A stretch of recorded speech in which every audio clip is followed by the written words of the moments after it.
السلام عليكم. النهاردة ده قناة مطبخ إيمان جنيدي. أنا النهاردة إن شاء الله هصور لكم شقتي، بس طبعا مش هصورها لكم كلها لأن هي كبيرة جدا، فأنا هعملها لكم على أكتر من فيديو.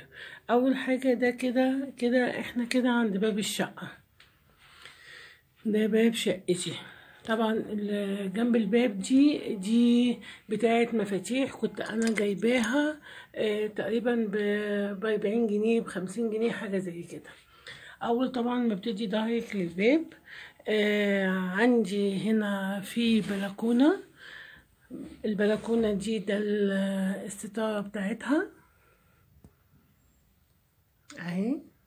انا هجيبها لكم من بعيد شويه، بس انا ايه، ده اول ما بتخشي من باب الشقه على ايدك الشمال. ده طبعا ده تابلو. اللي فوق التابلو ده الخيطوم بتاع التكييف، فمع الاسف لان السلك اللي هو بتاع التكييف ده التابلو ده انا حطاه في وش باب الشقه. على فكرة انتوا هتلاحظوا حاجة يا جماعة، ان انا بحب الحاجات الجاليري جدا، وبحب يعني الستيل مش المودرن. اولا ده طبعا كده السفرة بتاعتي، ده النيش اهو كده اهو، ودي السفرة. انا عاملة عشان الحيطة كلها عندي فاتحة، فانا اخدت جزء من الحيطة وعملت ورق حائط على اساس ان هو افصل، يعني اكسر اللون الفاتح كله اهو كده. انتوا طبعا شايفين كده اهو اهي. طبعا ده طقم جاليري كنت انا جايباه لاني انا بحب الحاجات دي جدا. ده المفرش. انا عندي واحد تاني اخوه، لان انا عندي هنا الترابيزه بتاعتي ازاز. انا ترابيزتي القرص بتاعي ازاز مش خشب، فانا كنت جايبه لها مفرش تاني صغير، مربع كده اللي هو متر في متر، وحبيت بقى اغير وكده فجبت اللي هو الكبير ده كده. هنخش على الجزء التاني من الريسبشن، واللي هو الجزء اللي فيه الانتريه اهي. دي كده طقم 3 ترابيزات كنت جايباهم مع بعض. مهم. طبعا انا برضو حاطه سعر الساعه دي، كنت جايباها برضو من شارع جمال عبد الناصر، محل جاليري هناك. وفوقيها انا حاطه التكييف من فوق لاني مع الاسف ما بيبقالهوش مكان تاني. وادي البرقع التاني لاني دي كده دي داخله بتدخل بقى على الاوض وبتدخل على المطبخ والكلام ده كله. ده برضو انا عارفه طبعا ان انتوا هتقولوا لي حرام التماثيل وكده، بس انا صدقني ما كنتش اعرف، بس هو انا بحب الحاجات الجاليري دي، بحس ان هي بتدي شياكه للبيت وبتدي شكل حلو جدا للبيت. انا اهو حاطه برضو ده برواز كبير، آية قرآنية حطاها اهو. وعامله حطها قصادهم 2 ابليك يعني حاطه التابلو في النص، وحاطه 2 ابليك، واحد كده وواحد كده من نفس نوع النجفه. دي طبعا الكنبه الكبيره. ده الفوتيه التاني. الأباجورة دي يا جماعة ليها ذكرى حلوة قوي عندي، هي بقالها عندي أكتر من 17 سنة، ودي كنت أنا جايباها ليها، يعني مش عارفة مش قادرة أفرط فيها لأني كنت أنا مشترياها.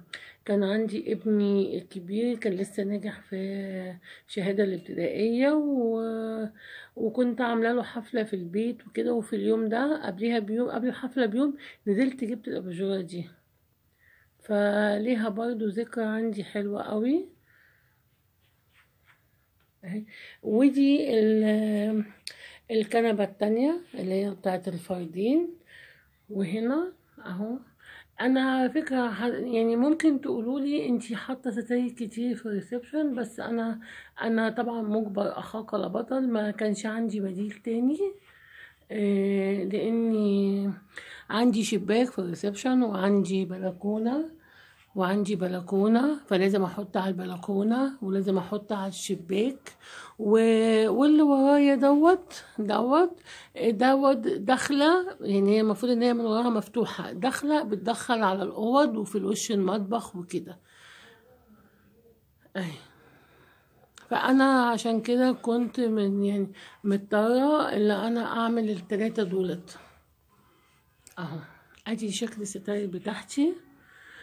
طبعا انا لله الحمد بفضل ربنا سبحانه وتعالى، الحمد لله. انا حاطه في كل مكان عندي شاشه. في الريسبشن ده كده انا حاطه شاشه. عندي شاشه في اوضه ابني توفيق الصغير، وعندي شاشه تانية حطاها في اوضه النوم عندي في اوضتي. و وده كده الريسبشن بتاعي. نسيت كمان اقول لكم، ده كمان الطقم، دي ترابيزه الانتريه. ده من ضمن الطقم اللي انا جايباه الجاليري. بونبونيره واتنين ضفايه. وده طقم برضو، لو تلاحظوا يا جماعه انا بحب الحاجات تبقى منسقه جدا. زي بحب انا الحاجات منسقة. ده برضو مفرش، انا كنت جايباه طقم مفارش. كان 3 قطع. كان دوت، واللي انا حطاه تحت التمثال ده المفرش التاني. وفي التالت انا حطاه عند التلفزيون. ده كيمو دول الاتنين خدادية انا بحطهم كده، نوع من انواع التغيير وكده. ده كيمو انا حطاه برضو في الريسبشن اهو. طبعا بالنسبة للسجاد، انا سجاد عندي بتاع الريسبشن كله سلطانو. انا حاطة هنا عتبة كده ما بين البلكونة اهي، لو شايفينها اهي. ودي كده دي سجادة سلطانو. انا بحب السجادة السلطانو قوي لاني قيم وتنظيفه سهل اهو. ودي مشاية بتفصل ما بين السجادة دي والسجادة دي. على فكرة انا جايبة الصغيرة بتاعت اوضة السفرة، نفس الكبيرة، بس دي حجم اصغر ودي اكبر اهي. السجاد السلطاني طبعا يا جماعة، طبعا حضراتكم اكيد عارفين ان هو ما بيعلاش عليه. ودي عتبة زي اللي محطوطة برا، عشان دي بتفصل ما بين الريسبشن والطرقة اللي هي فيها الأوض والمطبخ وكده. انا النهارده عملت لكم جوله في الريسبشن بتاعي، وان شاء الله يكون عجبكم. ولو في اي حد ما يعني عنده ملحوظه يا ريت يقولها لي، انا ما بزعلش. على فكرة برضو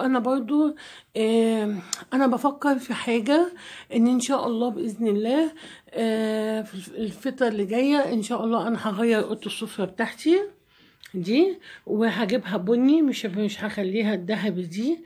يا اما اجددها دي واخليها بني، يا اما اشيلها خالص واجيب واحدة بني تانية. ودي لسه دي على حسب طبعا بقى الظروف وتسهيل ربنا، اللي ربنا عايزه هو اللي هيكون. يا ريت حضراتكم تقولوا لي رايكم ايه في ذوقي في الريسبشن، ولو اي حد عنده اي كومنت اي تعليق عايز يسالني على اي حاجه، معترض على اي حاجه، فانا تحت امركم. ويا رب كده يكون الريسبشن بتاعي عجبكم.